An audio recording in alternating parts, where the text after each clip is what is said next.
The great leader Kim Jong-il said as follows: "The brave seamen of our People's Army captured Pueblo, the armed spyship of the U.S. imperialists, which was conducting espionage in our territorial waters, and over 80 aggressors on board the ship. It was a severe punishment to the U.S. imperialist aggressors who violated the sovereignty of our country." Pueblo, armed spyship of the U.S. imperialists. This is Pueblo, armed spyship of the U.S. imperialist aggression forces captured by our seamen on January the 23rd, 1968.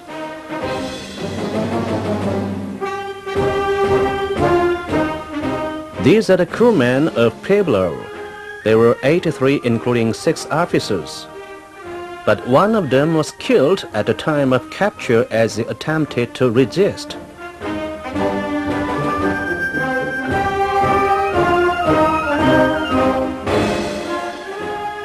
The report on the capture of Pueblo excited the world. A foreign reporter said, "The capture of a U.S. warship by other nation is a surprising event unprecedented in history. What will be the answer of the United States that claims to be a superpower?" The then U.S. President Johnson, with an air of surprise, said Pueblo was a civilian marine research vessel which was operating on the open sea, and he maintained that the capture of Pueblo and its crew was a violation of the international law.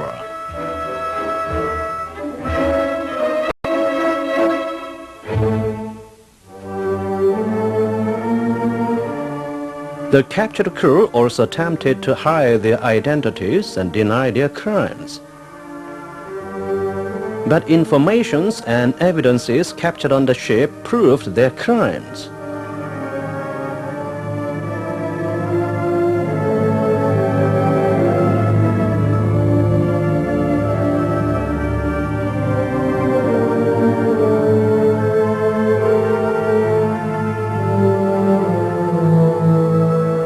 Captain of the ship, Lieutenant Colonel Lloyd Mark Butcher, confessed that Pueblo was an espionage vessel belonging to the U.S. Pacific Fleet, and all the crew had rich experiences of espionage, and that the commander of the operation was Rear Admiral Frank Johnson, the commander of U.S. Navy in Japan, and their task was to detect military objects and the distribution of radar networks along the coast of the Democratic People's Republic of Korea and the movements of Navy of the Korean People's Army.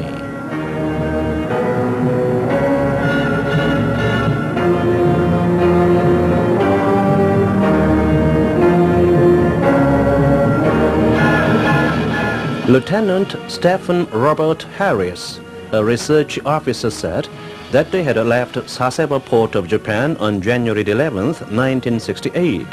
And as soon as they had entered the waters of East Korean Bay, they disguised the ship as a civilian research vessel and started operation.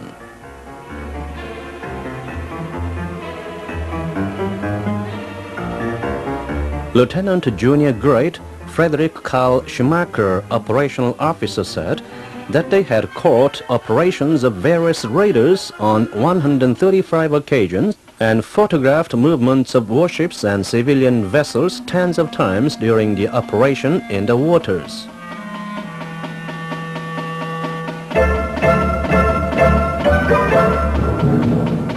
Lieutenant Edward Lance Murphy, administrative officer, said that their captain, upset with no tangible success, ordered them on January 23rd to approach Wonsan closer, and so they had come closer to Wonsan and conducted espionage acts.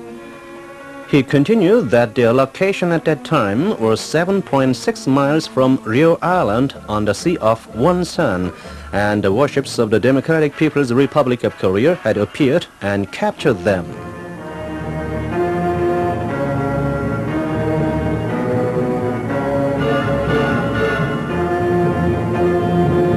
The crew unanimously admitted the fact that they had intruded deep into our territorial waters and conducted espionage on 17 occasions and signed a joint apology to the DPRK government.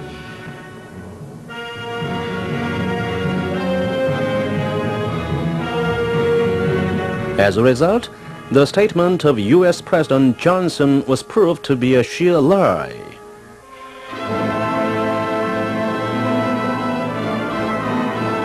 But Johnson manipulated mass media to spread a rumor that North Korea had persecuted the crew of Pueblo and executed the officers.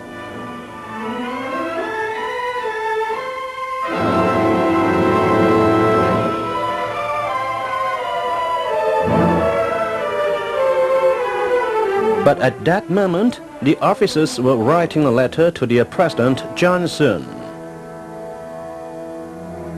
Your Excellency President, now we are enjoying humanitarian treatment and are provided with everything necessary for our daily life. The treatment accorded us is beyond the expectation which we do not deserve.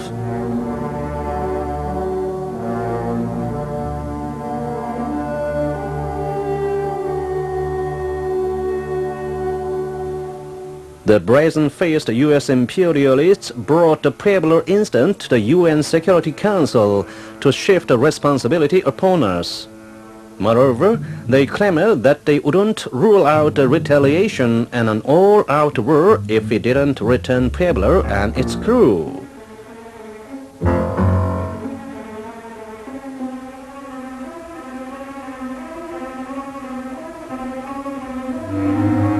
At the same time, they brought large forces, including the nuclear-powered aircraft carrier Enterprise, to make us surrender.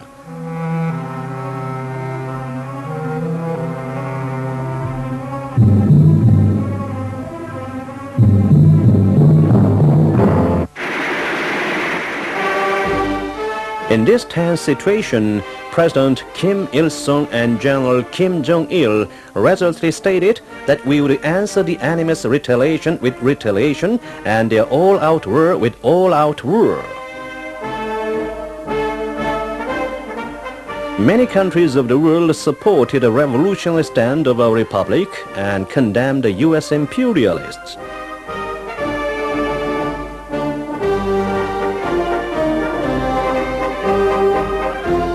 Alarmed at the development of the situation, the enemy attempted to make us surrender, not with strength, but through negotiations.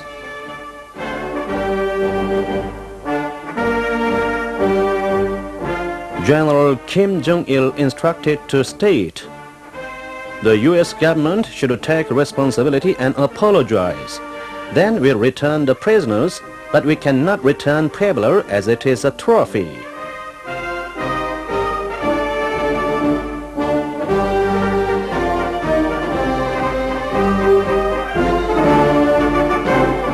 At that time, there was a press conference with the crew of Pueblo in Pyongyang at the request of the journalists from various countries who had come to celebrate the 20th anniversary of the foundation of the Democratic People's Republic of Korea.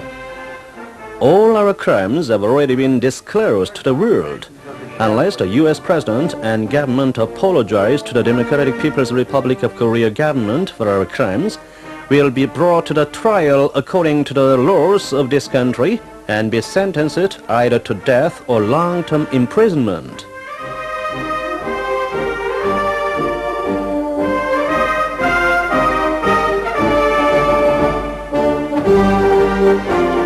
The crew unanimously admitted their crimes and requested for mercy, saying, "We want to go home alive. But the President and government that sent us here are now blocking the way. Help us, please."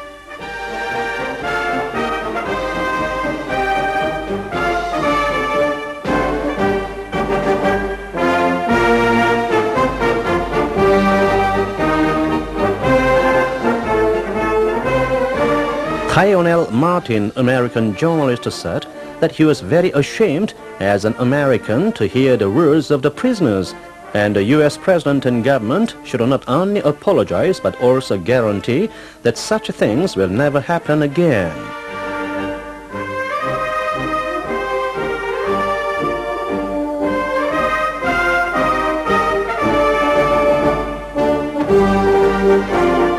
The American people also blamed the U.S. President and the administration.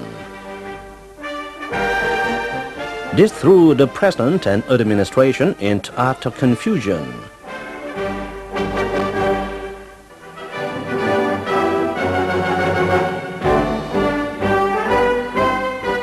On December 23, 1968, 11 months after the capture of Pueblo, the enemy knelt down before the Korean people and made an official apology.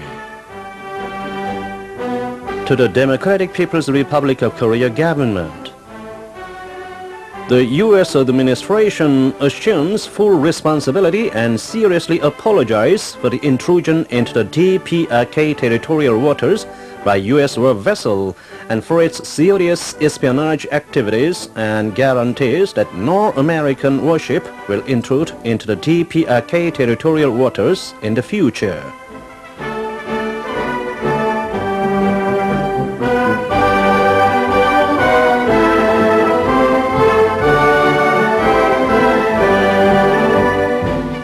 The U.S. representative was so confused that he even forgot to write a dater in the apology.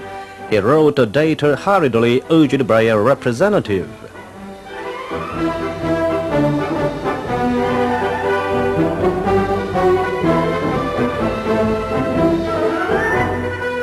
President Johnson complained that the apology was the only one of its kind in the U.S. history.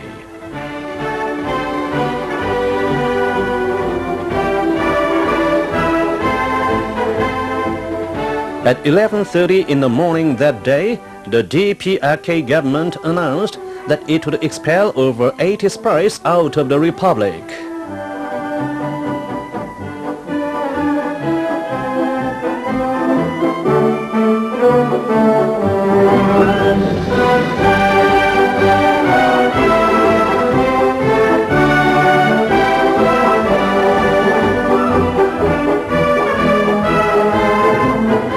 The aggressors who lorded it over everywhere in the world were driven out of our country. They returned without even turning their faces, without any dignity of the United States and honor of U.S. soldiers.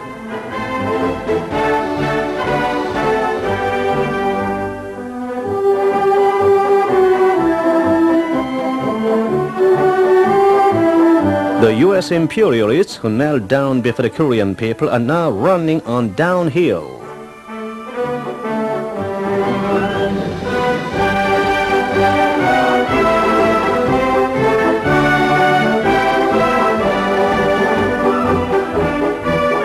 The people of the world unanimously said, the myth of mightiness of the United States was shattered again before the heroic Korean people.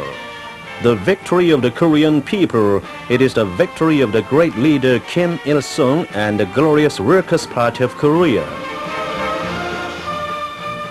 Many years have passed since the Pueblo incident, but Pueblo, a witness of history and trophy, will testify century after century the crimes of aggression committed by the U.S. imperialists against the Korean people.